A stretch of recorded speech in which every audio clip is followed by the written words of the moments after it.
ini ada stigma yang diarahkan bahwa saya dibiayai oleh oligarki, disponsori oleh oligarki. Hal itu dihubungkan dengan adanya foto dan kegiatan Pak Agwan CS di Gedung Sate dan di Kota Bandung. Perlu saya tegaskan ya bahwa pada saat itu pemerintah Provinsi Jawa Barat kedatangan tamu dari Yayasan Buddha Suci yang dimotori oleh Menteri Perumahan Kawasan Pemukiman Pak Ara Sirait atau Muamar Sirait. Tujuannya adalah memberikan bantuan kepada masyarakat Kota Bandung yang rumahnya kumuh. Ada 500 rumah yang dibangun. Dan saat itu kami menerima resmi bersama Wali Kota Bandung, Ketua DPRD Provinsi Jawa Barat, Sekretaris Daerah Provinsi Jawa Barat. Kemudian setelah itu saat saya berkunjung ke Takokak, Kabupaten Cianjur bersama Bupati, saya pada waktu itu meresmikan masjid, yang masjid itu dibangun oleh Yayasan Arta Geraha, dan di situ pasti pemiliknya adalah Pak Tommy Winata.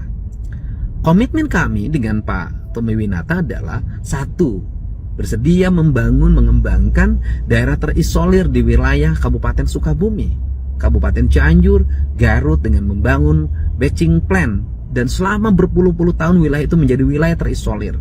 Dan kami akan melakukan secara bersama demi kebaikan. Yang kedua, menjaga Gunung Wayang dari berbagai bentuk intervensi perusakan, mengembangkan kembali habitatnya dan ekosistemnya. Kemudian yang ketiga adalah membangun kawasan-kawasan perkebunan yang hari ini berubah peruntukannya, dikembalikan ke teh, ke karet, yang pada akhirnya rakyat itu bisa menjadi tuan dengan mengelola perkebunan teh dan karet yang dibiayai oleh pemerintah provinsi, Yayasan Arta Geraha, dan berbagai pihak yang memiliki kepedulian terhadap pengembalian ekosistem dan perkebunan di Jawa Barat. Perlu saya tegaskan, sebagai gubernur, saya terbuka berhubungan dengan siapapun. Sebagai gubernur, saya terbuka terhadap dunia usaha, selama dunia usahanya adalah dunia usaha yang legal, tidak merugikan masyarakat, membayar pajak dengan baik, kemudian melahirkan regulasi tumbuhnya lapangan kerja, dan dilakukan secara terbuka. Dalam pandangan saya, tidak mungkin pemerintah tidak berhubungan dengan dunia usaha. Selama berhubungannya dilakukan secara terbuka, kemudian bertujuan untuk kebaikan dan kemakmuran rakyat, tidak merugikan rakyat, tidak merusak lingkungan, tidak mencemari lingkungan, tidak merampas hak-hak negara dan hak rakyat, bagi saya tidak ada masalah.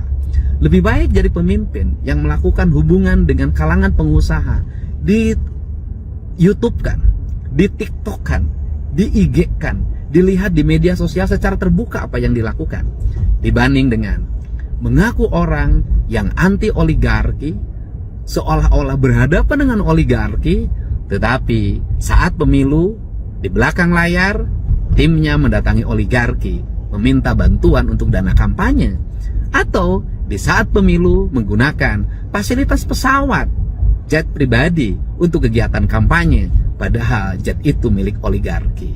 Hidup lebih baik apa adanya dibanding dengan penuh kepura-puraan. Pemerintah perlu dunia usaha, dan pemerintah harus bekerja sama dengan dunia usaha untuk kebaikan. Yang tidak boleh itu adalah melakukan tindakan-tindakan kotor yang bertentangan dengan kepentingan rakyat, kemudian merugikan rakyat, kong kaling kong dalam pengelolaan pajak. Itulah yang dilarang oleh negara. Mari kita bangun negeri ini dengan baik. Negara dan pengusaha serta rakyat adalah satu kesatuan yang harus saling mendukung demi kemajuan pemerintah dan Jawa Barat istimewa.